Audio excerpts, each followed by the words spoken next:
বিপিএলকে এগিয়ে নিতে উন্মুক্ত আলোচনায় অংশ নিলেন তামিম মুশফিকরা। হোম অফ ক্রিকেটে এসে বিসিবি সভাপতি আমিনুল ইসলাম বুলবুলের সঙ্গে মিটিংয়ে বসেন।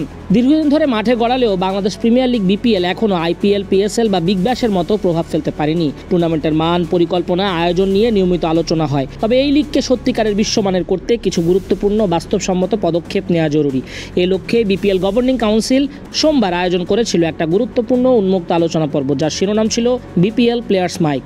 এই আয়োজনে দেশের অভিজ্ঞ ক্রিকেটাররা সরাসরি যুক্ত হয়ে বিপিএল নিয়ে গঠনমূলক খোলামেলা আলোচনা করেছেন। উন্মুক্ত এই আলোচনায় উপস্থিত ছিলেন জাতীয় দলের সাবেক ক্রিকেটার অধিনায়ক তামিম ইকবাল খান, সাবেক অধিনায়ক মুশফিকুর রহিম, মোহাম্মদ মিঠুন, এনামুল হক বিজয়, জাকির হাসানরা।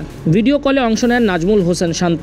ক্রিকেটারদের সঙ্গে ছিলেন বিসিবি সভাপতি আমিনুল ইসলাম বুলবুল, বিপিএল গভর্নিং কাউন্সিলের চেয়ারম্যান মাহবুব আনাম, বিপিএল গভর্নিং কাউন্সিলের সদস্য সচিব নাজমুল আবিদিন ফাহিম সহ বোর্ডের অন্য পরিচালকরা। উন্মুক্ত আলোচনায় ক্রিকেটাররা তাদের মাঠের অভিজ্ঞতা তুলে ধরেন। তাদের আলোচনায় উঠে আসে কিভাবে বিপিএলকে একটা স্টেজ থেকে আরেকটা স্টেজে নেওয়া যায়, ধাপে ধাপে উন্নত করা যায়, কিভাবে লিগকে আরও পেশাদার ও আন্তর্জাতিক মানের করা যায়, সেই ব্যাপারে পরামর্শ দেন ক্রিকেটাররা।